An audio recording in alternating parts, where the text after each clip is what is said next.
Well, welcome everybody. My name is Conan Jurgens. I've talked to a couple of you at least so far, but today we're going to go through the Newforma Building Information Management training, and we're going to be doing the first portion of this today. It's actually a three-part training session, and today we're going to focus on just the administrative portion of the model viewer. But what you'll end up finding with the Newforma Building Information Management functionalities that Newforma provides to you is they are all tightly integrated, and they tightly integrate to Revit. So the slide that I've got up right now really depicts the fact that Revit's going to be the source of your model information, and for you model managers, BIM managers, you're going to continue working in Revit like you normally would, but we're going to provide you some additional tools that will allow you to use the informational portion of Revit, and in many cases perhaps do that in a way that may be a bit easier, or be able to provide that informational portion of what BIM really is all about to users that maybe aren't spending a lot of time in Revit or don't know Revit at all. So from a model perspective, we'll be able to provide that full three-dimensional model to our users. And as you can see from my arrow in my slide, that's really a one-directional thing. We're not going to allow your users to do work in these models or in this model viewer that's going to impact your Revit model. But it does allow you to push that information out and make that very meaningful to really anybody on the project team that wants to have access to that information. You know, tomorrow I know that you're doing a training with Rick where you're going to get into project information link, and that is more of a two-way street between Revit and Newforma. So again, gives you the ability and the flexibility to pull information out of the Revit model, but in that case perhaps to even push some information into Revit if you choose to. And then when that information is all inside of Newforma, that becomes bidirectionally useful as well. And we'll take a look at some examples of that on Friday when we actually get in and start working in the model viewer a little bit more. But today what we really want to look at is how do I get those models up into the model viewer, make them accessible to my users, and then Friday we'll look at how do my users work with those models so that we end up with models that might look something like this. They're fully rendered. We can navigate through them and have a lightweight model viewer that won't require my users to have Revit knowledge, won't require them to know how to navigate in Revit, and frankly, probably in a lot of scenarios, we just simply don't want some of those users in Revit in a read-write environment. So we can give them the ability to take that model information into something that's very consumable by anybody on the project team.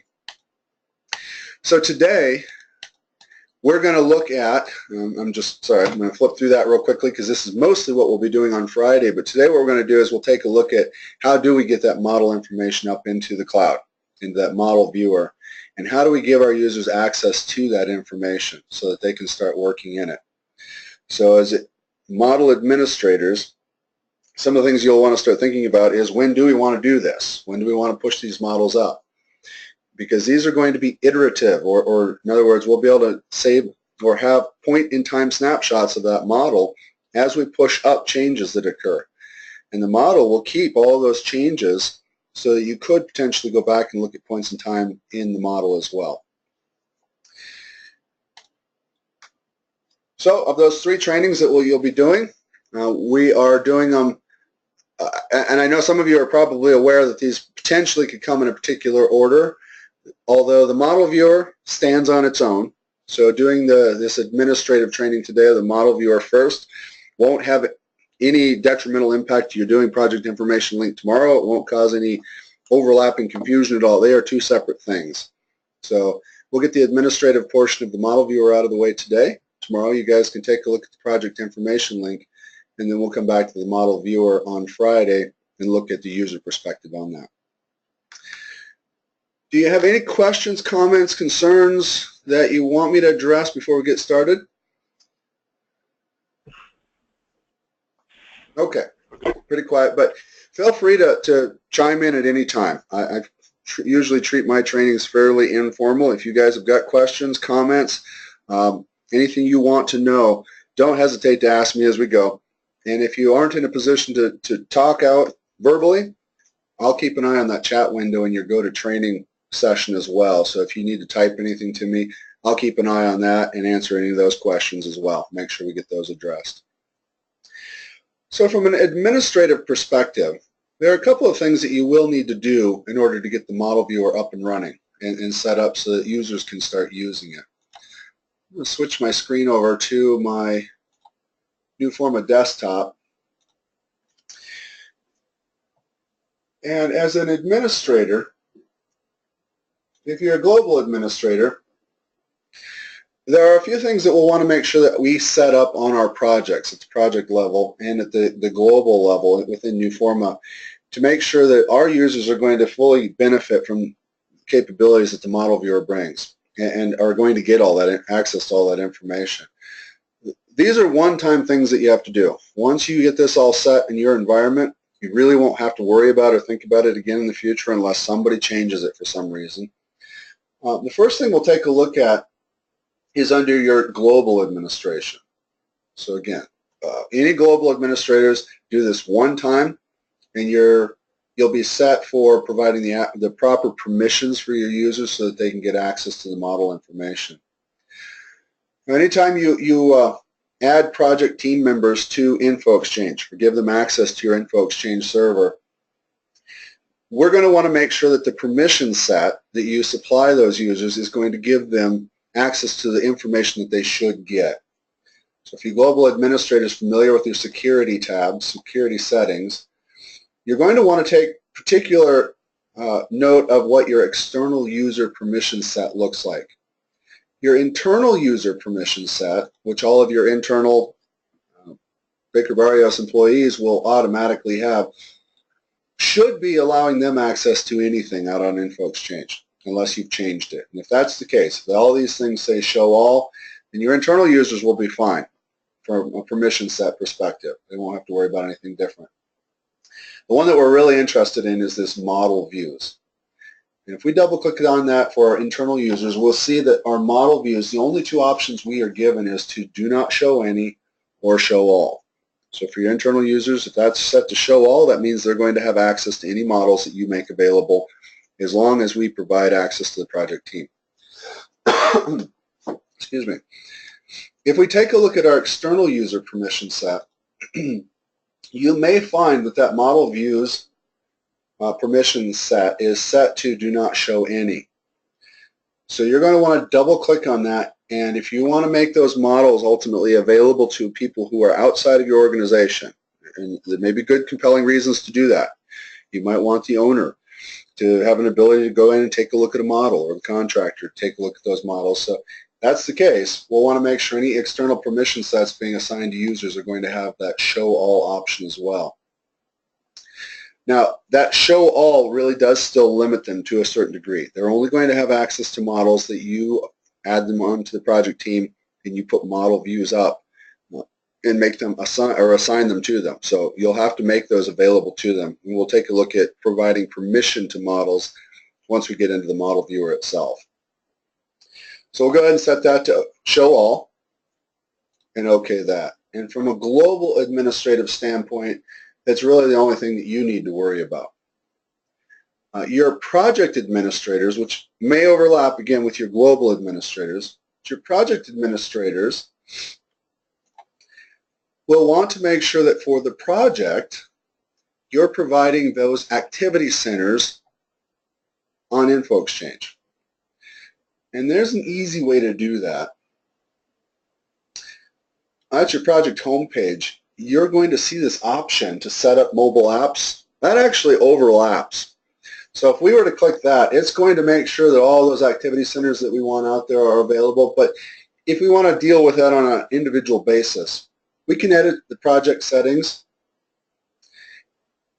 And under your InfoExchange tab, you again are going to want to make sure that the model views, find it here, over on my hidden activity centers, you're going to want to make sure you turn that on InfoExchange. So you're going to want to move that over to the available activities side so that we have access to the models through InfoExchange.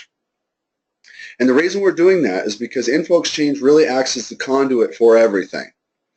InfoExchange is going to ensure that your users have access to that model information that you publish, even though they're up in a cloud and it's actually sitting somewhere other than InfoExchange. InfoExchange is still the conduit for everything. So we'll just need to make sure that the model views is turned on as well.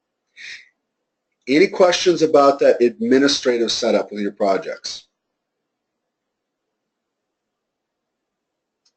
Okay, so like I said, those are really one-time things. So on any models that you want to share the models, you're just going to need to make sure that those projects are set up to share that on InfoExchange.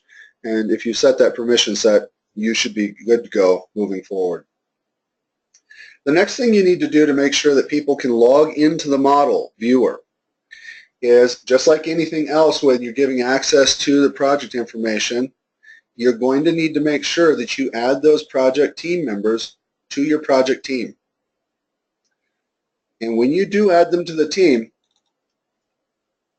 I'm going to go ahead and double click on one of my team members. On the project roles and permissions, just like with InfoExchange, you need to make sure that you're allowing them web access to the project on InfoExchange and providing them with a permission set that's going to give them access to the models. And we just modified our external user permission set so that our model views is available for those users. So those first three internal prerequisites are, again, make sure your permission set is set up to show the models to your users, make sure your project is sharing the model views on InfoExchange, and make sure any project team members are on the project team and have access to InfoExchange. Now there is one additional thing that you're going to have your users do. And I'm going to show you a quick, easy way to remember all of this information. If you go to your help, so the little blue question mark up in the upper right-hand corner, if you go to Newforma Help, it may take you to this Newforma main page, or it may take you directly into Newforma Project Center. That's where we're going to want to go, the Newforma Project Center portion of the help system. And if you go down to Project Center Features and Activity Centers, this is going to give us information about every one of the activity centers that are inside of Newforma Project Center. We're going to see that Building Information Management Activity Centers is listed there. When we click on that, then we get information, the help, and the overviews, the reference guides, the FAQs for everything related to Newforma Building Information Management. If we click on the Newforma Model Viewer, Newforma Model Viewer, we'll do this one tomorrow, Newforma Model Viewer, we're going to see a setup link that will show us how we're going to set all this information up. I know it seems a little bit buried down in there. You can always type VEO up in search as well, and it'll get you right to these same pages. If we go to that setup, there is a flow chart in here that is going to be extremely useful to you. You can literally follow this flow chart, and you'll notice it's broken down by your role. The first box here are the things that all of your users will need to do, whether you're a global admin, the BIM manager, just a regular user. All users that are going to access the model viewer will need to do these things, and these will be the next things that we do. We're going to create our Newforma ID, and they'll need to install the model viewer. But the things that we just went through, those prerequisites, they're listed up here for your global administrators. So we just exposed that BIM Activity Center and Project Center for your permissions. We just did it on InfoExchange, and we set that permission set. So those are those first three things that we needed to do. Next, as your BIM administrators, you're going to want to install the VEO exporter, and you're going to want to install the model viewer as well. Those installers can be found right here in the help system. So if I click on that VEO exporter plugin, it's going to take me right into the help system, and there are my MSI files, or my installer files for 64-bit AutoCAD and 64-bit Revit. So you can install either one of those. And back on this page, if we go back a page, the model viewer, if we click on that, it's going to take us to the installer location as well. So we can scroll down through this, and it's going to give us access to those model viewer files. And this is going to step us through all of the things that we need to do as well. So all of our installers are located right there in the help system. We don't have to go out hunting for that information. Any questions about that? Okay. So once, Conan? yeah, go ahead. Tony, this is Charlie. These are the 3 files. I already sent everybody a link to those, either on their Q drive or on the V drive. So if you guys haven't installed those yet, go ahead and get those installed right off the local drives to be the easiest way. Great, even better. Thanks, Charlie. That's usually helpful, as Charlie's already done for you. Just pull those out of the help system, put them somewhere where you can install them, or even do an installation method that you might do internally. All right, so for you BIM managers, you global administrators, once you've done these 2 things, these prerequisites, you're going to be all set to go to start working in the model, start publishing models. But there's one other thing that everybody needs to do. You do need to get a Newforma ID created. And to do that, I'll change my screen here. Give me just one second. To do that, you're going to want to go to, you can follow the link that's contained within there. You can go to my.newforma.com as well. And you're going to set up a Newforma ID. This is a good idea for all of your users to have a Newforma ID anyway, if they don't already. Because if you're using the mobile apps, it's going to require this as well. And it also is going to give you easy access to any info exchange servers you're working with, including your own. So if you're working with other companies that are using Newforma and you have access to their info exchange servers, rather than trying to remember the login information for their servers as well as your own, which may be different, we're going to give you a single sign-on, one login to use for all of those things. Use them for your apps, use them for the model viewer, and use it for any info exchange servers you access. So to do that, you're just going to want to make sure that your users go out here and create this Newforma ID. All they're really going to do is provide their email address, first and last name, and go ahead and sign up.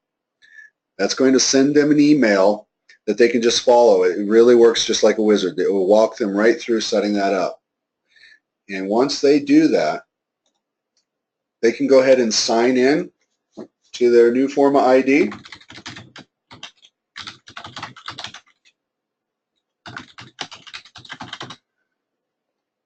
And once they're logged in here, they're going to want to add projects.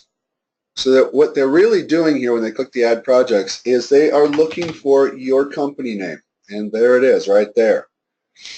So all they have to do is start typing your company name, click on your company, and it's going to let them know. What it's going to do is go out to your info exchange server and have them log right into your info exchange server with their current username and password for their your info exchange server, which will be their network login.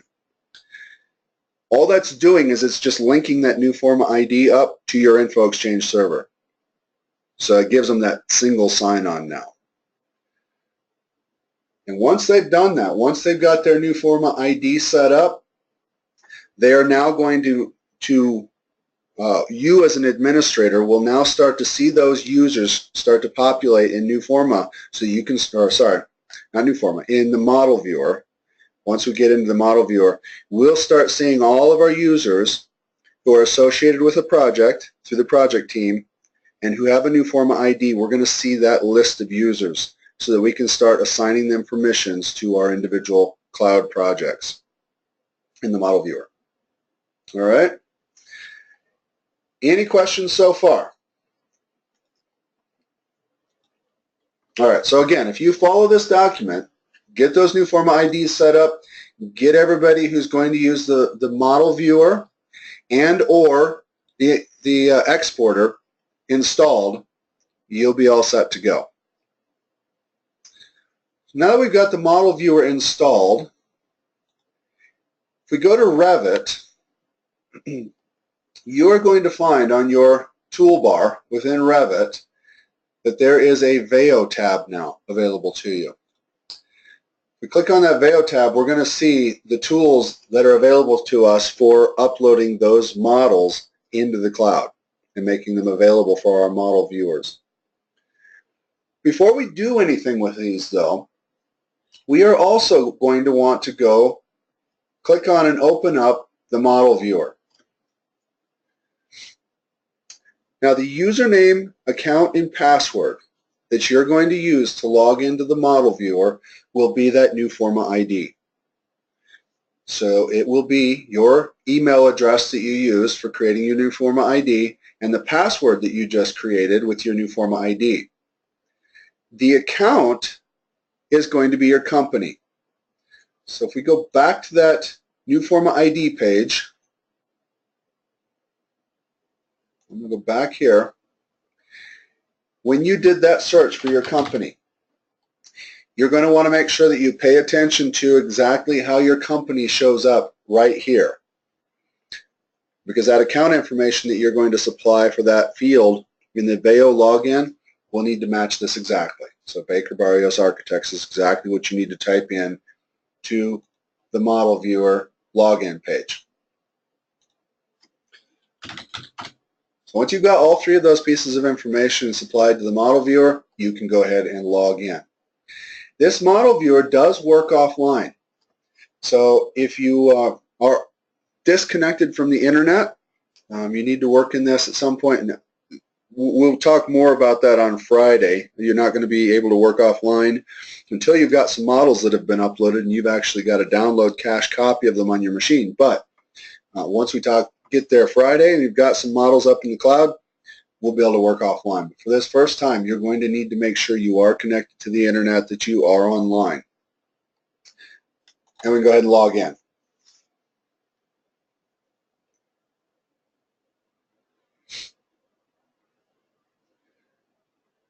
When you first log into the model viewer, you're basically presented with a blank slate. When we open that model viewer up, we are going to see our various toolbars. We'll get into these toolbars and the functionalities within the model viewer more on Friday. But for right now, when we first open that up, we are just opening the model viewer with no models available to us at all. So the first thing that you want to do is go up to the File menu, and we're going to create a new project. You can call your project anything you'd like. Name it whatever you want. You can use the name of your Revit file if you want to, but you can call it anything. We're going to link that. Basically, think of it as a holding area for the model that we're about to push up to it. So we'll give our project a name. Click OK. And then the next dialog is just going to have us make sure that we are saving it as it exists right now. Well, right now, there's really nothing there. So we've got the name on the left-hand side. It's our training model. On the right-hand side, it is giving us a place to put revision notes. So I commented a little bit earlier that the model viewer is retaining all changes over time. So we can go back to those point-in-time snapshots and see that model at any point in time that it was uploaded or changes occurred within the model viewer. So right now we could provide additional notes if we wanted to describe anything else about our model as it exists right now. And right now this is just a holding place for a brand new model to upload. So new project may be sufficient. That may be all we really need. So we can go ahead and click Save. And if we take a look at the tab in the upper left-hand corner, we can see now this model that we're currently in is called the training model. We don't have any model information yet, but we've got a holding place for it. Now if we go over to Revit, now we can take a look at our model uploader tools that we have provided with that add-in. I'm going to take a look at our settings before we get into actually uploading a model. If we take a look at our settings drop-down, there are a couple things that we can set and make some determinations about before we get into actually uploading our model. First thing it asks is just our Revit location. This doesn't really make a whole lot of difference. Really all it's doing is just looking for where's the actual location of that file right now. Well, we're going to identify that by having it open, so we don't really need to worry about what this is set as. The visibility is going to have us determine what are we actually going to push up when we upload this model. We can export just what's visible. But we could have linked models in here. We could have items that are hidden that wouldn't be visible to our current view. And if that's our intention, then that's fine. We may want to just select everything that's visible to us and upload that. The default option is to export all. That will include anything that's hidden within, or most everything that's hidden within our model. That way we can ensure that we don't miss anything. And more than likely, that's probably the option we're going to want to choose, unless there's some compelling reason for us not to bring any of that hidden geometry in. And then finally, we can manually select what we're going to upload. So if we wanted to just upload a portion of the model, we could choose to do that as well. I'm going to go ahead and export everything within my model view. And if we click on the information button, as I commented earlier, the model viewer does allow you to cache models over time. So when we do log into a model and we download that model from the cloud to our machine, it is going to put it in a cache location on our local drive of our machine. So we can see that, make sure that we do have a cache location set. It also lets us know whether we're connected to the model viewer. So anytime we're going to do an upload to the model, you do want to make sure you have the model viewer open. So I didn't really emphasize that before, but I'm going to back up and make sure we emphasize that again. Anytime that you want to plan on uploading a model, you'll want to open the model viewer, make sure that you have a space loaded for it. Either you've created a new project or perhaps you're going to load into an existing model. You could do that as well. So we need to make sure that the model viewer is open, and then we're going to be able to see that we have that connection made between Revit and the model viewer. Okay, any questions there? All right, so we can go ahead and click OK on that. More than likely, the settings that are preset here will probably be OK. We'll go ahead and click OK. Next thing we'll do now is we're ready to go ahead and upload our model. So we'll click on the New option, and the dialog that comes up is going to show us our model streams.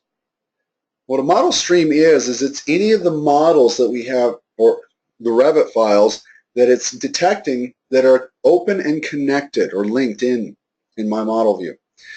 So in this particular Revit session that I have open, this model, my architectural model, I do have a structural and an MEP model linked into it. So it's giving me the opportunity to determine, do I want to upload all three of those models? And you can think of a stream as the model as it exists right now. So for my purposes, if I did want to turn off one or more of those models, I could do that, and it will just simply disable them. I'm going to go ahead and upload all three of mine. And then over on the right-hand side, it's going to have me choose the location where we're going to upload those models, those model streams. When I click on that, it's going to identify that model placeholder that I have open in the Bayo model viewer right now, and we'll just go ahead and select that. That's the place where we want to upload these models to.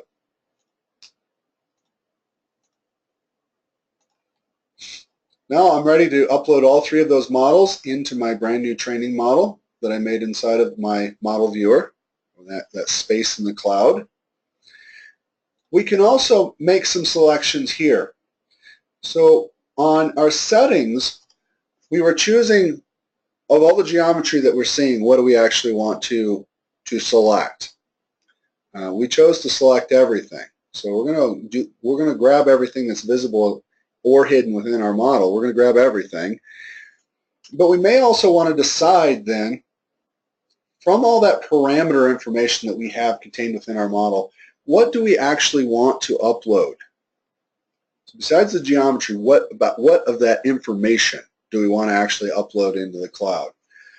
By default, it's going to grab what is configured down under our default tags. So if we click on that default button, which is what's being defined for our parameter option right here, it lets us know that we're going to grab all the material names, physical types, Revit family and types, the Revit functions. It's going to grab basically everything in my model, all my parameter information, all my tag information. We could turn off portions of that if we chose to. For some reason I wanted to turn off my material names or my physical types and just upload family and Revit functions, you could do that. Generally speaking, I don't see really almost anybody turning any of those off. Generally, most everybody leaves everything on, and that gives us the option, or we can reset to default and it'll make sure all 4 of those are turned on. That's going to go ahead and upload everything. Usually the reason that I might get some comment around turning some of that off is just primarily a concern about, well, that's a lot of information. Do I really need all of that? Do I really want to push all that up? Is that going to take a lot of time? Generally speaking, I can say the answer to that, of course, is going to depend on your connection to the internet and the size of the model. But for the most part, with a reasonable, and I'm going to leave that as a nebulous term, but with a reasonable internet connection speed, these models don't take a tremendous amount of time to upload. In fact, I have a fully fleshed out model. This is not just a fairly empty dummy training model. This is a full real-life project model that I'm working with here that I'm going to upload, and I'll go ahead and upload the whole thing, and you'll see that it actually doesn't take too terribly long to do that.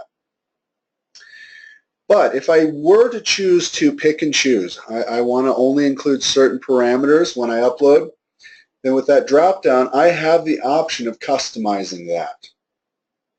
So now it's going to open up and it's going to highlight all of my Revit categories. So if I wanted to go through the doors and I wanted to look at all of the possible parameters that are available for doors, or for my rooms, or for my stairs, my walls, any portion of those, I can go ahead and I can scroll down through here and I can pick and choose which items I do or don't want to export.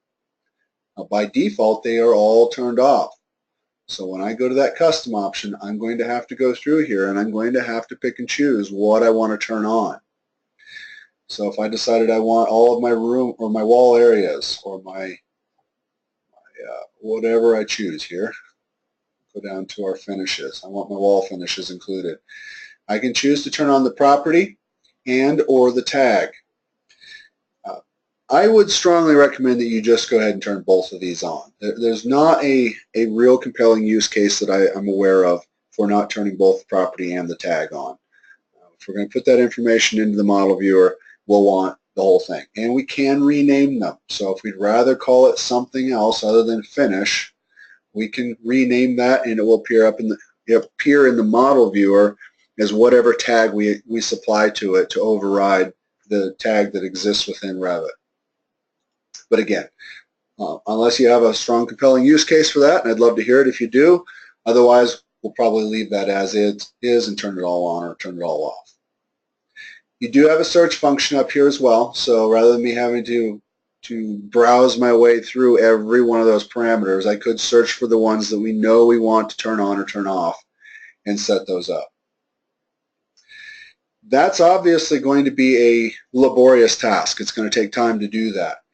So you do have an option, once we've set all that up, to export that parameter configuration to a file. It's going to save that wherever we choose to put it. So you could put it in some common location, your BIM folder on your network drive. It will build out a config file for us that we can use. So in the future, if we want that same setting, that same parameter setting, rather than going through and customizing it again, we could load a configuration file and it's going to go and it's going to grab that config file for us. All right, any questions about those parameters? Colin, I've got a question. When we have a model that has a structural model or an MEP model loaded into it on a separate work set, does that work set need to be turned on in order to be exported? You know, it's a good question. My gut is no, I don't think it does. I think it's going to recognize that it's there, that it's linked in, but let me double check on that. I believe so. Who made the question? Frank. Hey Frank, yes, you do need to have that workset open. Otherwise, the model will not open. The link will not open. So you do need to have that workset open. Okay. Okay. Thanks. Yep. Thanks for the clarification. Okay, so I'm going to leave mine set to default. I'm going to go ahead and grab all those parameters. And again, like I said, about the only time I see anybody who's doing this is because they only want very specific information uploaded. But if you're doing it because you're concerned about the size of the model or the time it's going to take, I would not worry too much about that. I would generally say the more information you can make available up in that model for the model viewer, probably the better. All right, so I'm going to go ahead and OK that. I'm going to go ahead and export all three of my models. We're going to export them up into that training model location that I created, and we'll go ahead and confirm it. Let me go to the advanced before I do that, though. Forgot to cover that. The advanced just allows me to do some additional slight tweaks to the model if I needed to.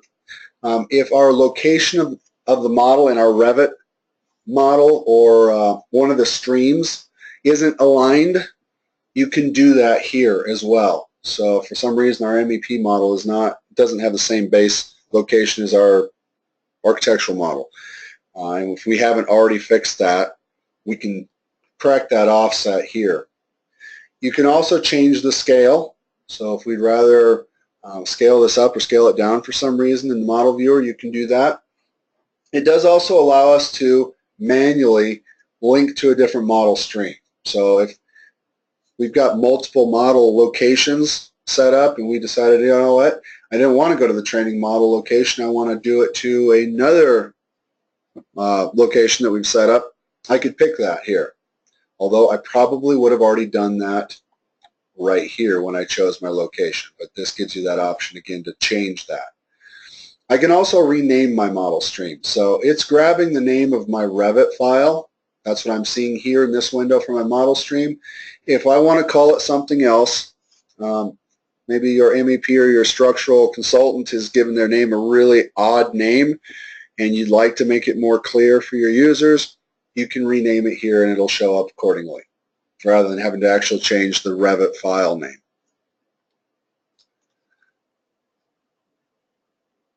Those are the additional advanced settings I've got. Once we've got all that set, we're happy with everything, we're going to go ahead and upload that model. And I would only do this live if I knew it wasn't going to take long, because I don't want to sit here and waste your time and have to do a little song and dance while it's happening, although I'm doing it a little bit right now. But these are pretty quick.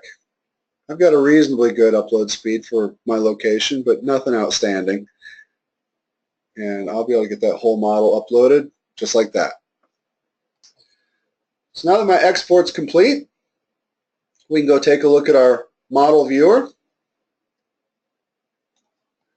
And it's going to ask me if I'd like to save it. Now that we've uploaded some model streams into our project, do we want to save it?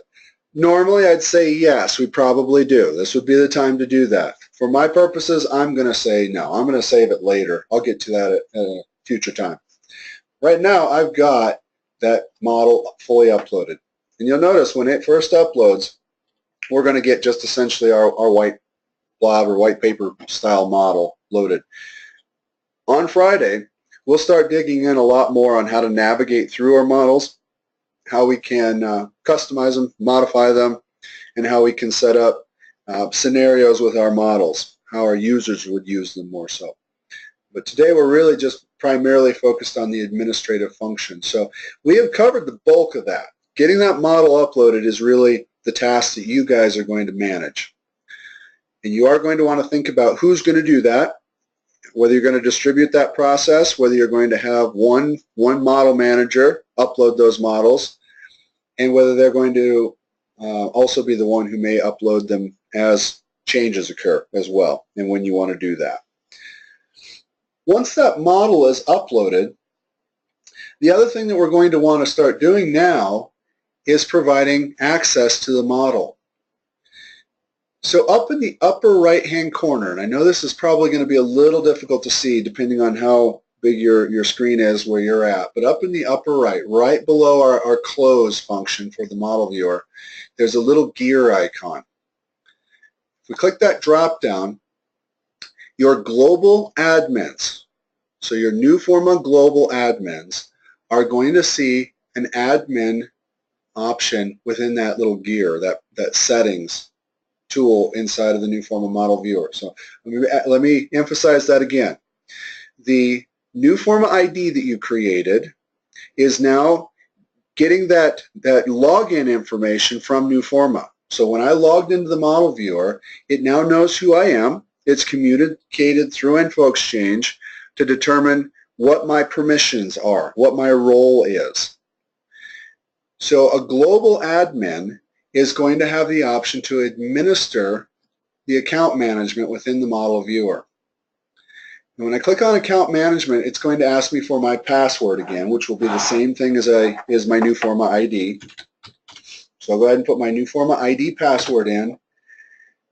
And for all the users who have created a Newforma ID and are on the project team with access to InfoExchange, those prerequisites that we did at the beginning of the class, we're going to see those users listed in our Users and Groups tab. So if we have any users that we think should be getting access to this model and we don't see them listed on that Users and Groups tab, they have probably not set up their Newforma ID, or you haven't added them to the project team and given them access to InfoExchange. So you'll want to make sure that those prerequisites are done, and then you're going to see all of your users listed here for you. On the right-hand side, we're going to see groups. Now, out of the box, you're not going to see anything listed. Actually, I take that back. I do believe we see the all users group listed for us. So what we can do is we can create additional groups. So if I wanted to do our project managers group, I could create an additional group in here, and I could highlight my users over on the left-hand side that are in that grouping. So I'll go add Howard here to my project managers list. These are just groups, kind of like they are in Newforma Project Center and your project team. Just makes it much easier for me to grab groups of people rather than one individual at a time when I want to start assigning them rights to the team. Down at the bottom, if I were to try to add or edit users or delete users, I'm going to get a message that pops up letting me know I can't do that from here. That is because these are integrated into that Newforma ID. So there is no management of users directly through the model viewer. That's going to happen automatically as they create those Newforma IDs and you add them to the project team. The groups I can add and delete all I want. On my project permissions tab, on the right-hand side, I'm going to see all of the projects that I've created. So many projects that we've already built that are up in the cloud. This is where we're going to start assigning access to those projects. So if I take a look at any one of these projects, and if I expand it out, you'll see that you have the ability to give read access only, or you can also give them write access, which is going to assume read also. So read will give them only read access. In other words, those users will be able to log into the Newforma model viewer. They're going to be able to spin the model, look at the model, slice and dice the model, search for parameters within the model. They're going to be able to really navigate through that model as much as they like, but it's not going to allow them to write anything into the model. And again, that's not information that would be coming back to Revit. It would just be within the model viewer, but we're not going to allow them to write anything into it. For my users that I give write access, they're going to be able to read, have all the read functionality, but they are also going to be able to do write functionalities within the model viewer. In other words, they'll be able to apply materials to items within the model. They will be able to create action items out of the model, which we'll be taking a look at on Friday. So they will have the ability to create things. So if I'm wanting to provide those permissions, on the left side, I just find the users or the groups that I want to supply those permissions to, select them, and then just click on the arrow to move them into that permission.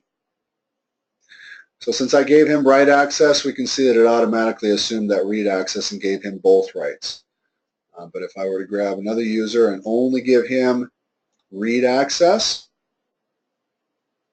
we'll only see that under the read function right there. Okay, any questions about providing permissions to your users?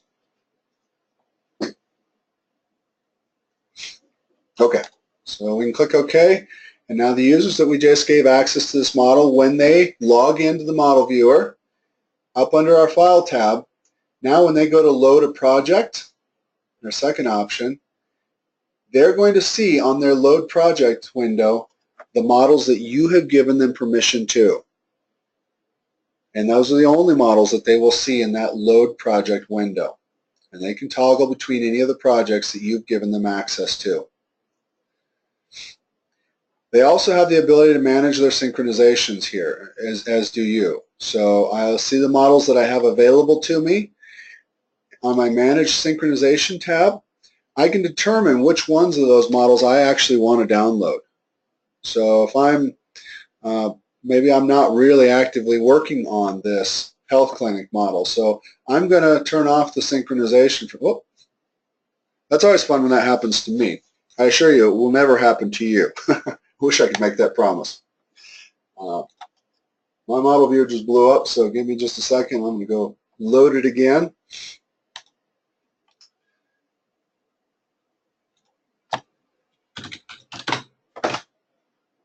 And I'll try not to do that again. Sometimes in our training environments, because we are tweaking things a little oddly, we get some error messages you likely won't. So although where I didn't save my work, I did just blow up everything I did. But we pretty well covered everything we were looking to cover. I'm just going to go back to that load function. And under that Manage Sync again, you could turn on or turn off your synchronization. If I had multiple models listed here, you can reprioritize them as well. So if I knew that I was headed out in the field to make a presentation, I may not want to wait for my 5 or 6 different models that I have access to download. So I can reorder the prioritization of which one should sync and which one should sync first. And I can turn on or turn off that synchronization too, so that I only get the ones that I want to sync. And as you can see over on the right-hand side, when I click on those models that I'm going to load, because it's saving all those snapshots again, it's going to show me what occurred in this most recent snapshot. So here in those revision notes, I'm seeing everything that's happened in the latest version. And I get a nice little preview of my model as it exists. So we can go ahead and upload that model, and I'll see that model load up for me again. All right, now if we go back to Revit, mine's going to break, I promise you, because I did not save my storage location. But at any point that we want to update the model, push that model back up because we've had changes within Revit, we're going to click the update. And normally that would run, and we just see it do that, run through that upload again. Because mine is now disconnected, because I no longer have a storage location for it, I'm going to get a warning message. Kind of okay showing this to you because these are the messages, or this will be the message you'll get if you do not have Revit set up properly. So anytime you see a message like this, a command failure, it's an indication to you that you've missed a step. So again, just remember, you're always going to want to come over here. You're going to want to create that new project. So you've got a project location for your model.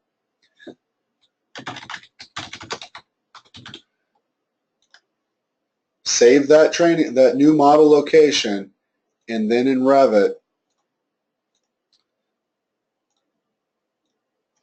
we should be able to get access to that, and we'll be able to set that up or update. So anytime we're missing any part of that, that's when we're going to get those disconnect errors. Otherwise, if we've done that in the proper order, set up the model, space, go over back to Revit and upload the model, we should be good to go.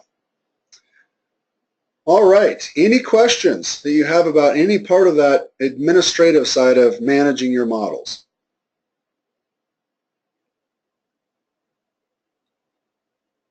Okay, guys are pretty quiet. So that pretty much covers it. That's all we're going to cover for today. Just wanted to make sure that you are fully familiar with the process for getting all of your users started.